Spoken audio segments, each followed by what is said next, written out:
நியாய விலைக் கடைகள் கிட்டத்தட்ட 25 கோடி மதிப்பீட்டில் பல்வேறு கிராமங்களில் உள்ள கட்டிடங்களில் நிகழ்ச்சியை மக்களுடைய பயன்பாட்டுக்கு கொண்டு வருகிற நிகழ்ச்சி இன்றைய தினம் நடந்திருக்கிறது. எளிமையாக எந்தவித இதுமில்லாமல் ஆடம்பரம் இல்லாமல் செய்திருக்கிறது.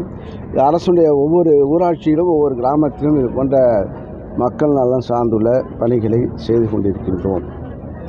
மக்களுக்கு பயன்படுகின்ற மக்களுடைய உணர்வை புரிந்து தேர்தல் காலத்தில் எந்தெந்த வாக்குறுதி அளித்தோமோ அதையெல்லாம் இப்போது நிறைவேற்றி கொண்டிருக்கின்றோம். மக்களுடைய பயன்பாட்டை கிட்டத்தட்ட 3 ஆண்டுகள் முடிவுற்று என்ற சூழ்நிலையில் இதை செய்திருக்கின்றோம். அதனுடைய திட்டங்களை இப்போது மக்களுடைய பயன்பாட்டுக்கு கொண்டு வருகின்றோம். இப்போ எங்களுடைய ஆட்சியுடைய சாதனைகளை நாங்கள் செய்து கொண்டிருக்கின்றோம்.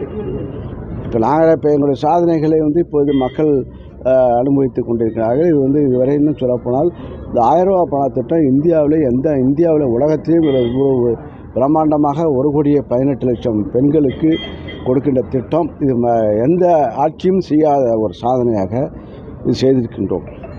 இதுக்காக அவர் கஷ்டப்படுறாரா? அதே போல் விடியல் பேருந்து இது மூலமாக இந்த ஊர்லேருந்து சிதம்பரம் நகரத்துக்கு சென்றாலே விடியல் பேருந்து பெண்களுக்கு இலவசமாக செல்லக்கூடியது.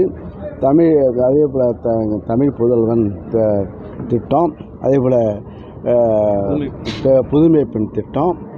அந்த திட்டமெல்லாம் மூலமாக மாதம் 1000 ரூபாய் வந்து கொண்டிருக்கிறது. இந்த சாலியங்குந்தோப்பு கிராமத்திலே பெண்களுக்கு அதிகமான 90-80% பெண்களுக்கு மாதம் பணம் வருகிறது. இது இந்த ஊருடைய வளர்ச்சிக்கு பொருளாதார முன்னேற்றம் இது முறையக்கூடியது. அது அத்தகைய இந்த பகுதியில் உள்ள விவசாய பெண்கள், வேலைக்கு செல்கின்ற பெண்கள், நகரத்துக்கு செல்கின்ற பெண்கள் இலவசமாக செல்லக்கூடியது. இது எந்த ஆட்சியில் கொடுத்தார்கள்? இதுதான் மக்களுடைய திட்டங்கள். மக்களுடைய பொருளாதார முன்னேற்றம் ஏற்படக்கூடிய அளவுக்கு இந்த ஆட்சி வந்து கொண்டு இருக்கிறது. சார், சிதம்பரம் நீர்நிலையில் நிறைய முதலீடு இருக்குது. நிரந்தர தீர்வுக்காண்டி அதுக்காண்டி ஒரு முடிவு எடுக்கப்படுமா? இது இப்போ ஓரளவுக்கு கட்டுப்படுத்தப்பட்டிருக்கிறது. அதுக்கு எந்தெந்த பகுதியில் முதலைகள் வரும் என்பதை அறிந்து அந்த இடத்துல படிக்கட்டு குளிக்கின்ற இடத்தில் அவர்களுக்கு தகுந்த பாதுகாப்புடக்கூடிய இரும்பு கவசம் போல் அது உருவாக்கப்பட்டிருக்கிறது.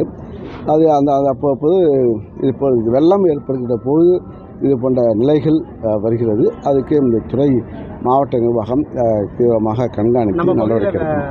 முதலை பண்ணை அமைக்கணும் ரொம்ப வருஷமாக கோரிக்கை இருக்கணும். அதுக்கான முயற்சி பண்ணலாம். பார்ப்போம். ஆலோசனை இப்போ கொடுக்குறீங்க. ஆலோசனையை இப்போ படிப்படியாக செயல்படுத்துவோம். ஏக்கருக்கு 30,000 ரூபா அந்த வெள்ளத்தில் பாதிக்கப்பட்டு தரணும்னு சொல்கிறாங்க. தொடர்ந்து விவசாயம் காட்டு மாடு அதிகமாக பாதிக்கப்பட்டிருக்கு. காட்டு மாடுக்காண்டி நீங்கள் பொதுவாக விவசாயம் எல்லாமே இப்போ விவசாயம் பாதிக்கப்பட்டுக்கிறது. 6 லட்சம் ஹெக்டேர் அளவிற்கு விளைநிலங்கள் பாதிக்கப்பட்டிருக்கிறது. உழவர்கள் உற்பத்தி செய்த பாதிக்கப்பட்டிருக்கிறது. தோட்டக்கலை பயிர், நிலப்பயிர், இந்த நெல் பயிர் இதெல்லாம் கிட்டத்தட்ட 6 லட்சம் ஹெக்டேர் அளவிற்கு பாதிப்பு ஏற்பட்டு கணக்கெடுக்கின்ற பணி நடந்து கொண்டிருக்கிறது. முடிவுற்ற நிலையில் இருக்கிறது. அல்லது முடிந்தவுடன் அரசாங்கத்துக்கு சென்று அது முதல்வருடைய ஆணை பெற்று நிவாரணம் கொடுக்கும். ஏன்னா இது கடந்த காலங்களில் நீங்கள் ஒப்பிட்டு பார்க்க வேண்டும். கடந்த காலங்களில் உடனடியாக சீர்காழியில் அருகில் இருக்கிற சீர்காழியில் பாதிக்கப்பட்டது. அப்போது உடனே அது நடைமுறைகள் இப்போது தான் கணக்கெடுக்கிற பணி முழுமையாக பண்ணி அது இன்சூரன்ஸ் பதிவு பண்ணுவதற்கு அதுவும் காப்பீடு தொகையும் உடனடியாக கொடுக்க வேண்டும் என்று அதையும் வலியுறுத்தி அதுவும் கூட்டம் நடத்தி அதுக்கு செய்ய வேண்டும் என்று முதல்வர் உத்தரவிட்டிருக்கிறார்கள்.